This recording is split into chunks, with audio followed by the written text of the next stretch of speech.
ॐ नमो भगवते वासुदेवाय। ॐ नमो भगवते वासुदेवाय। ॐ नमो भगवते वासुदेवाय। नारायणं नमस्कृत्य नरं चैव नरोत्तमं देवीं सरस्वतीं व्यासं ततो जयमुदीरये। नष्टप्रायेषु भद्रेषु नित्यं भागवत सेवया भगवती उत्तमश्लोके भक्तिर्भवति नैष्ठिकी। ॐ अज्ञानतिमिरन्धस्य ज्ञानाञ्जनशलाकय चक्षुरुन्मिलितं येन तस्मै श्रीगुरवे नमः।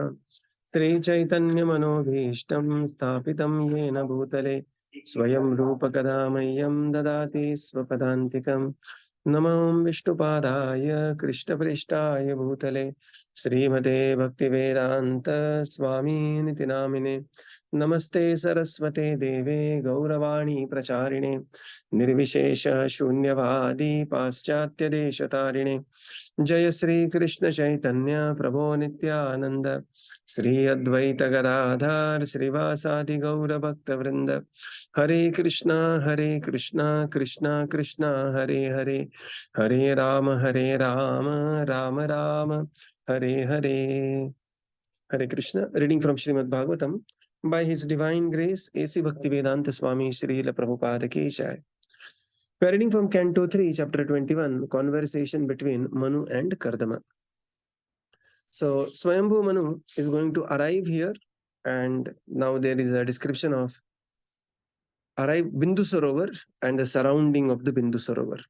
And now, text 45, we will see Kardama Muni, how he receives Manu. So, text 44. तथैव हरणे क्रौडे श्वाविद्गवया कुञ्जरैः गोपुच्छैर्हरिभिर्मार्कैर्नकुलैर्नाभिधिर्वृतम्. Translation. Its shores abounded with deer, boars, porcupines, gavayas, elephants, baboons, lions, monkeys, mongooses, and musk deer. Purport: Musk deer are not found in every forest, but only in places like Bindu Sarovar. They are always intoxicated by the aroma of musk secreted from their navels. Gavayas, the species of cow mentioned herein, bear a bunch of hair at the end of their tails. This bunch of hair is used in temple worship to fan the deities. Gavayas are sometimes called chamaris, and they are considered very sacred. In India, there are still gypsies or forest mercantile people who flourish by trading kasturi or musk and the bunches of hair from the chamaris. These are always in great demand for the higher classes of Hindu population, and such business still goes on in large cities and villages in India. Hare Krishna. So there is further description of Bindu Sarovar. So it's sure there were abundant, uh, different animals like this. And Prabhupada says the musk deer is not found in every forest. So it is in the place, and this deer is always intoxicated by the aroma which is secreted from its navel. He is unaware of this, and he keeps on running around intoxicated by that that aroma. And then there are gavayas. These are the special cows. They are also called as chamari. And in deity worship there is something very important fan which is called as chamara. So this chamara comes from this chamari. Prabhupada says these two animals are very special. There are many gypsies or the tribal communities who flourish by trading this kasturi and the hairs from the chamari, and which has a high demand from the Hindu population. Some very rich class Hindu population, they will be always looking for kasturi and chamara. Text 45 to 47.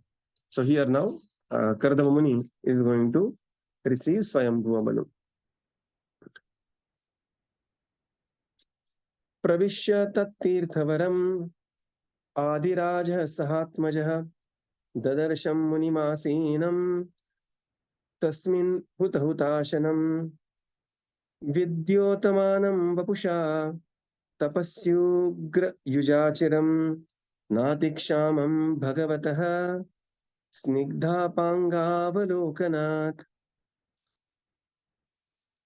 तर्या अमृतकाला पीयूषश्रवणेन च प्रांशु पलाशाक्षं जटिलं चिरवाससम् उपसंसृत्य मलिनं यथार्हणम् असंस्कृतम्. Translation. Translation: Entering that most sacred spot with his daughter and going near the sage, the first monarch, Swayambhu Manu, saw the sage sitting in his hermitage, having just propitiated the sacred fire by pouring oblations into it. His body shone most brilliantly, though he had engaged in austere penance for a long time.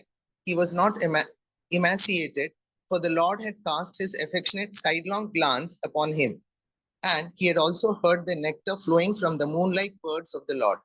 The sage was tall, his eyes were large, like the petals of a lotus, and he had matted locks on his head. He was clad in rags.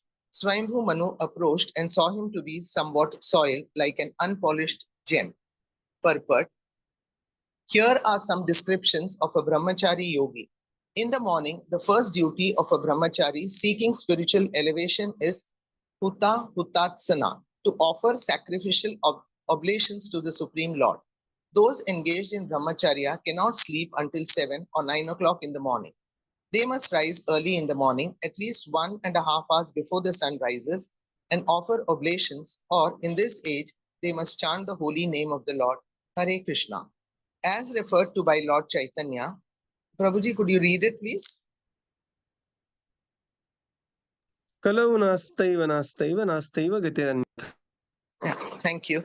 There is no other alternative in this age to chanting the holy name of the Lord. The brahmachari must rise early in the morning and after praising himself should chant the holy name of the Lord. From the very features of the sage, it appeared that he had undergone great austerities, that is the sign of one observing brahmacharya, the vow of celibacy. If one lives otherwise, it will be manifest in the lust visible in his face and body. The word Vidyottamanam indicates that the brahmachari feature showed in his body. That is the certificate that one has undergone great austerity in yoga. A drunkard or smoker or sensual monger can never be eligible to practice yoga. Generally, yogis look very skinny because of their not being comfortably situated, but Kardama Muni was not emaciated, for he had seen the Supreme Personality of Godhead face to face. Here, the word Snigdha Panagavalokanata means that he was fortunate enough to see the Supreme Lord face to face. He looked healthy because he had directly received the nectarian sound vibrations from the lotus lips of the personality of Godhead. Similarly, one who hears the transcendental sound vibration of the holy name of the Lord, Hare Krishna, also improves in health. We have actually seen that many brahmachari and grihastha connected with the International Society for Krishna Consciousness have improved in health and a luster has come to their faces. It is essential that a brahmachari engaged in spiritual advancement look very healthy and lustrous. The comparison of the sage to an unpolished gem is very appropriate. Even if a gem just taken from a mine looks unpolished, the luster of the gem cannot be stopped. Similarly, although Kardama was not properly dressed and his body was not properly cleansed, his overall appearance was gem-like. Hare Krishna. So now there is arrival of Swayambhuva Manu, Shatarupa and Devahuti. Entering the most sacred spot with his daughter and going near to the sage, the first monarch, Swayambhuva Manu, saw the sage sitting in his hermitage. Now, how Swayambhuva Manu saw the sage is very beautifully described here. The body of the sage shone most brilliantly, right? He was not emaciated. Why? For the Lord had cast his affectionate sidelong glance upon him, and he had also heard the nectar flowing from the moon-like words of the Lord. So very beautiful words here. Snigdha Snigdha Pangavalokanat. Okay, so here what this word to word means is, one can see here Snigdha. So very, very affectionate glance of the Lord, and that glance of the Lord has nourished the personality. Okay. So this is, and he had also heard the Vachasamritam, the Amrita from the lips of the Lord. The sage was tall, eyes large, like the lotus petal, and his matted locks on his head, and he looked like unpolished gem. Very beautiful verse. Description of Kardama Muni. In the purport, Srila Prabhupada writes that these are some of the descriptions of Brahmachari Yogi. And the first duty of Brahmachari is to rise early in the morning and chant the holy names of the Lord. They have to perform the yajna, but in Kali Yuga, the best yajna and the only yajna is Kalautad Hari Kirtanat. And Prabhupada quotes here that they must chant early in the morning. This is very important.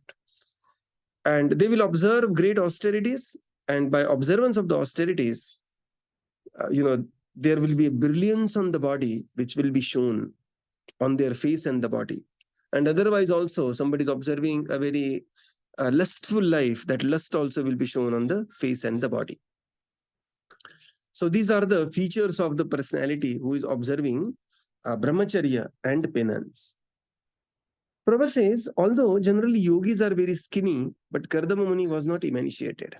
Why? Because he was fortunate enough to see the personality of Godhead face to face.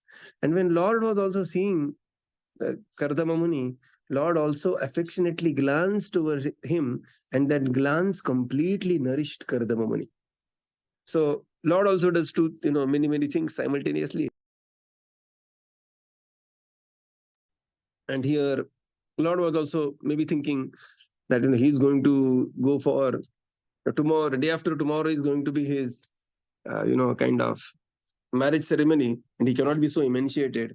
So by his Snigdha Avalokanat, by his very, very affectionate glance on Kardama, Lord nourished Kardama Muni. And also he had heard from the lotus lips of the Lord. Prabhupada says, anybody who hears the holy name of the Lord, and he is sure to improve in his health. And Prabhupada says, we have experience of many brahmacharis and grihasthas improving in their health, and luster has come to their faces because of being engaged in spiritual life. Although he was not very properly dressed, he looked like a gem, unpolished gem, which has just been taken from the mine. But the overall appearance of Kardama was gem-like. Text 48. Athotajam upayatam nrudevam pranatam purah sapareya paryagrihat pratinandyanurupaya. Translation. Seeing that the monarch had come to his hermitage and was bowing before him, the sage greeted him with the benediction and received him with due honor. Purport. Emperor Swayambhu not only approached the cottage of dried leaves possessed by the hermit Kardama, but also offered respectful obeisances unto him. Similarly, it was the duty of the hermit to offer blessings to king who used to approach his hermitage in the jungle. Yeah. So as Swayambhu Manu, he entered Pranatam Puraha. He bowed down to Kardama Muni. Right. So this is, so here one can see Swayambhu Manu, although very advanced in age, is the first monarch. He is the king himself. But this is the humility of Swayambhu Manu. As soon as he saw the sage, although very young in age, his would-be son-in-law, still Swayambhu Manu, he bowed down. And as a matter of duty, even Kardama also offered him Anurupaya, befitting to the king's position, he offered him benedictions. So whenever we are giving benediction, in the sense Ashirvad to somebody, we have to give according to position. If the child is, offering obeisances, we should say Anurup benediction should be given. Not that directly you will go back home back to Godhead. Okay, the child is of you and say, oh, your 10th is coming, very nice, you will score very wonderful in the 10th, all the best. something like that. Okay, so one is humility of Manu, and second is Anurupa benediction by Kardama Muni to Manu. Text 49. गृहीतार्हणमासीनं संयतं प्रीणयन् मुनिः स्मरन् भगवदादेशम् इत्याह श्लक्षणया गिरा. Translation. After receiving the sage's attention, the king sat down and was silent, recalling the instructions of the Lord. Kardama then spoke to the king as follows, delighting him with sweet accents. So now, king received the attention of Kardama Muni, and the king sat down and he was silent. Right. Recalling instructions of the Lord, Kardama then spoke to the king as follows, with his very sweet accent. It was very pleasure to hear Kardama. So, why the sweet accent is specifically mentioned here is that after huge tapasya generally gives rise to anger, right? So that we have seen that tapasya gives rise to anger. Sometimes, we may fast on Ekadashi, and sometimes in ecstasy, we may fast little excessive fasting, like fasting from Sajala Ekadashi or something like that. And suddenly we'll find at 4 o'clock in the afternoon, you suddenly become angry or something like that. Because tapasya generally gives rise to anger, this is said. But here Kardama, exhaustive tapasya he had performed, but he was, with very, very sweet personality, the way Kardama Muni was. Because he was not a yogi, he was a devotee. Text 50. Nunam chakra kramanam devasatam samrakshanaayate vadaya chasatam yastvam hare shaktir hi palini. Translation. The tour you have undertaken, O Lord, is surely intended to protect the virtuous and kill the demons, since you embody the protecting energy of Sri Hari. Purport.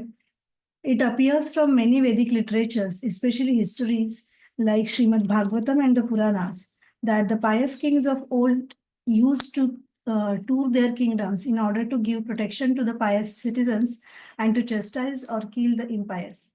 Sometimes they used to kill animals in the forest to practice the killing art, because without such practice, they would not be able to kill the undesirable elements. Kshatriyas are allowed to commit violence in that way because violence for good purpose is part of their duty. Here, two terms are clearly mentioned: vadhaya, for the purpose of killing, and asatam, those who are undesirable. The protecting energy of the king is supposed to be the energy of the Supreme Lord. In Bhagavad Gita 4.8, the Lord says, Paritranaya sadhunam vinashaya cha dushkrutam. The Lord descends to give protection to the pious and to kill the demons. The potency, therefore, to give protection to the pious and kill the demons or in undesirables is directly an energy from the Supreme Lord. And the king or the chief executive of the state is supposed to possess such energy. In this age, it is very difficult to find such a head of state who is expert in killing the undesirables. Modern heads of states sit very nicely in their palaces and try without reason to kill innocent persons. Kardama, he began to speak and he said, the tour you have undertaken. So now, it's a very little bit awkward situation. And what topics to begin with. And here Kardama is saying, Swayambhu Manu is silent because he is approaching the sage along with daughter, and he and his wife Shatarupa. And Kardama is also aware, and therefore Kardama says, my dear sir, the tour you have taken is surely intended to protect the virtuous and kill the demons, since you as a king embody the energy of Sri Hari. Satam savrakshanaya and vadhaya cha asatam. So this is, Prabhupada says, this is the duty of the Supreme Lord, paritranaya sadhunam vinashaya cha dushkrutam. And the Supreme Lord is represented in the potency of the king, and therefore the king is called as Naradeva. And therefore the kings, and there are many descriptions, even Lord Ramachandra is also, time to time he will move around the kingdom in a disguised form to give the protection to the pious citizens and to chastise the impious. Kshatriyas, as such, they are allowed to go for hunting. Why? Because they have to see the blood. They have to practice the art of hunting, right? It's not that in front of the enemy you directly start fighting and suddenly the blood comes out and you are bewildered and completely uh, stabda, enamored by that whole experience. No, they have to practice that art, and that they will do by making the jungle safe for the hermitage and keeping the jungle population also within the control. So this was the idea. And then their activities are in sync with the activities of the Lord. Paritranaya sadhunam, vinashaya cha dushkritam. And this potency is the potency directly coming from the Supreme Lord. Prabhupada says, therefore, the state of, the head of the state must be expert in killing. He cannot be always practicing ahimsa. With the recent things happening in India, very, very fitting reply is expected. And, India cannot just go ahead being, woke, cannot be driven by the woke sentiment, saying that innocent, niraparad marenge, this and that. No. War means war, and the king has to be very determined in war to teach a lesson. Text 51. Yokendrai angrita vayunam yamadharma prachetasam rupani sthana adhyatse tasmai shuklayate namaha. Translation. You When assume necessary. Assume when necessary the part of the sun god, the moon god, Agni, the god of fire, Indra, the lord of paradise, Vayu, the wind god, Yama, the god of punishment, Dharma, the god of piety, and Varuna, the god of presiding over the waters. All obeisances to you, who are none other than Lord Vishnu. Purport. Since the sage Kardama was a Brahmana and Swayambhuva was a Kshatriya, the sage was not supposed to offer obeisances to the king because socially his position was greater than the king's. But he offered his obeisances to Swayambhuva Manu because, as Manu, king and emperor, he was the representative of the Supreme Lord. The Supreme Lord is always worshipable, regardless of whether one is a Brahmana, a Kshatriya, or a Kshudra. As the representative of the Supreme Lord, the king deserved respectful obeisances from everyone.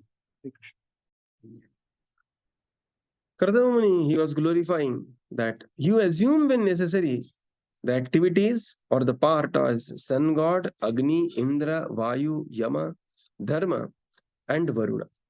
So these are the activities of the demigods for the smooth maintenance of the universe and for the smooth functioning of the state. The king has to act like Agni sometimes. Sometimes he has to act like Vayu, very swiftly move around. He has to act like Yama, the god of punishment, doing the Nyaya. He has to act like Dharma, the god of piety, and Varuna, the god of the waters, right? And he said, all obeisances unto you. You are none other than Lord Vishnu, representing energy of Lord Vishnu. In the purport, Srila Prabhupada points out that Kardama Muni is a qualified Brahmana and Manu is a Kshatriya, and still Kardama is offering obeisances to Manu because and this is socially, actually, Kardama Muni is on a higher place. He is not supposed to offer obeisances, but still Kardama Muni is offering obeisances because Manu, as the king and emperor, is representative of the Supreme Lord Naradeva. And therefore, he has to be given a respect. Whether one is, the Supreme Lord has to be respected, and therefore king also has to be respected. As the representative of the Supreme Lord, the king deserves respectful obeisances from everyone, including Shringi, right? And the father of Shringi. So when Parikshit Maharaj, he appeared there, of course, on one hand it is Leela. Another thing is, he was not unjust in commanding respect, right? So there are certain personalities, especially those who conduct in the creation mode. They are in the creative vibe. They need a lot of respect. And here, the king is in the Rajoguna, and we are talking Rajoguna in a very good light. It is not that Rajotamo like that we are talking.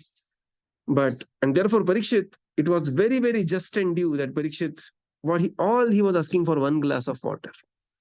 And the king did not wake up, king did not got up, and the king, the sage did not get up, and the king became very angry, and the whole thing happened further. But Parikshit Maharaj was just in demanding respect, because Prabhupada writes here, king deserves respectful obeisances from everyone, including a Brahmana. So, all glories to Maharaj Parikshit. Text 52 to 54. न यदार्थमास्थाय जैत्रं मणिगर्णितं विस्फुतं प्रचण्डकोदण्डो रथेन त्रासयन्नघान् स्वसैन्यचरणं क्षुण्णं वीपयन्मण्डलं भुवः विकर्षन् बृहतिं सेनां पर्यटस्यं शुमानिव तदैव सेतवः सर्वे वर्णाश्रमनिबन्धना भगवत् रचिता राजन् भिद्येरन् बतदस्युभिः. Translation. If you did not mount your victorious jeweled chariot, whose mere presence threatens culprits, if you did not produce fierce sounds by the twanging of your bow, and if you did not roam about the world like the brilliant sun, leading a huge army whose trampling feet cause the globe of the earth to tremble, then all the moral laws governing the varnas and ashramas created by the Lord himself would be broken by the rogues and rascals. Purport. It is the duty of a responsible king to protect the social and spiritual orders in the human society. The spiritual orders are divided into 4 ashramas: Brahmacharya, Grihastha, Vanaprastha, and Sannyasa. And the social orders, according to work and qualification, are made up of the Brahmanas, the Kshatriyas, the Vaishyas, and the Shudras. These social orders, according to the different grades of work and qualification, are described in Bhagavad Gita. Unfortunately, for want of proper protection by responsible kings, the system of social and spiritual orders has now become a hereditary caste system. But this is not the actual system. Human society means that society which is making progress towards spiritual realization. The most advanced human society was known as Arya. Arya refers to those who are advancing. So the question is, which society is advancing? Advancement does not mean creating material necessities unnecessarily and thus wasting human energy in aggravation over so-called material comforts. Real advancement is advancement towards spiritual realization. And the community which acted toward this end was known as the Aryan civilization. The intelligent men, the Brahmanas, as exemplified by Kardama Muni, were engaged in advancing the spiritual cause. And Kshatriyas like Emperor Swayambhuva used to rule the country and ensure that all facilities for spiritual realization were nicely provided. It is the duty of the king to travel all over the country and see that everything is in order.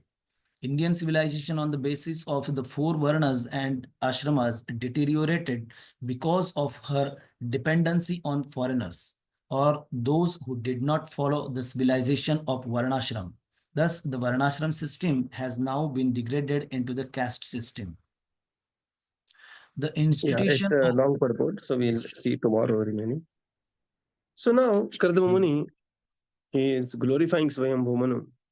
If you do not mount your chariot and threaten the culprits, produce fierce sound by twanging your bow, and if you do not roam around the world like the brilliant sun, leading the huge army, then if this doesn't happen, then the moral laws governing the Varnashram created by the Supreme Personality of Godhead, Bhagavat Rachita Rajan, right? Bhagavat Rachita, they are created by the Supreme Lord. What will happen is they will be broken by the rogues and rascals.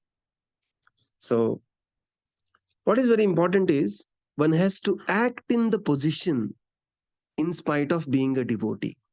And if one doesn't act in one's position, all hell will broke loose. Right. Yesterday in the class, I was conducting my theory lectures in my college, and one boy was hearing some, Krishna song in the class. And then, this is the ultimate goal of life is to hear Krishna Katha, and these boys hearing Krishna song. But so we also have done previously this kind of a mistake. But I told him that, very strong statement which I had heard from my seniors is that Yatra Yogeshwaro Krishna Tatra Partha Dhanurdhara. Yogeshwar Krishna will come on the chariot of only Dhanurdhar Parth. He will not go on the chariot of any Tom, Dick, and Harry. So what it means is, when we are a devotee, we are supposed to act in the position. Not that because I am a devotee, I will do my mala very nicely, but my social contribution is a big zero. If this happens, then what will happen is the rogues and the rascals will take advantage of your position, and all the adharma will happen in your name. This is exactly why Bhagavad Gita was spoken. Bhagavad Gita, Arjuna gave so many reasons. Arjuna Vishad Yoga, first chapter. This will happen, Krishna. That will happen, Krishna. If I fight, so many people will become widows, and there will kulakshep. And Krishna takes all his arguments and says, if you don't fight, what you are fearing, your fear will come true if you don't fight. If you don't fight, right? So one has to act in one's position. Sometimes there is a tendency within the devotees that when they become devotee, they think they become transcendental. And in that thinking of becoming transcendental, they neglect their duties and responsibilities in their different roles. Duty as a husband, duty as a son, duty as a daughter, duty as a son-in-law, daughter-in-law, mother, father, and when whatever job we are doing, the duty as a contributor, meaningful contribution to the society, duty in the temple. One duty cannot be, excellence in one role cannot compensate for failure in another role. This is very important, right? It is not that I am good in something means that I can be bad in something else. We are not some, the personalities who are like professed personalities कि अपने बारे में कुछ भविष्यवाणी हुई है. No, we are ordinary mortals, most of us, and we have to follow the rules and regulations very clearly. And here Kardama Muni is glorifying Swayambhu Manu for performing his duty, although he is son of Brahmaji himself. So we will conclude here and continue tomorrow. Srila Prabhupada ki jai. Jai. Gaura Bhakta Vrinda ki jai. Thank you, Jai. Prabhupada. Thank you, Thank everyone. you. Hare Krishna. Thank you. Thank you, Prabhuji. Hare Krishna. Thank you, Prabhuji. Hare Prabhupada. Krishna, Thank you, Prabhuji. No Prabhuji. problem, Hare Prabhuji. Krishna. Thank you, Prabhupada. Thank you, Prabhuji. Hare Krishna. Thank you, Prabhuji. Hare Krishna. Thank you, Prabhuji. Hare Krishna.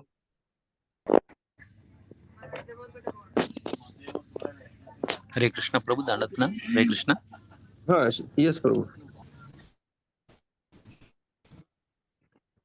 Prabhu, we were discussing about the chamaris, right? So those animals' tails used as chamaras in the temples. Yeah, right. So those are we have seen, Prabhu, when we went to Muktinath, we have seen those yaks we call. So are the yaks and chamaris same? They are similar, yes. These are Himalayan cows. Oh. So they are similar. Himalaya. Yeah, yak tail and chamari, they are similar. Okay. So, okay. So, Prabhu, okay, just a general question. Like somebody said, the chamara should not be pure white. In where some, I don't know. See, the entire true Indian or something? It civilization should is be like based on, yeah. Entire Indian civilization is based on nature and naturally produced items, right? And sometimes we may or may not like, but this is how even the animal, they after their natural death, by the way, animal after their natural death, their body is also utilized in the service of the Lord. Correct. So yes, Prabhu. so this is, this is how it is. Shankha is the animal bone actually. Similarly, chamara tail. What to speak of the mridanga sides, right? So, and this is very, very fine. That is not a problem. But the point is, after their natural death. Correct? Yes, Prabhu. Thank you, Prabhupada. Thank you, everyone. Hare Krishna.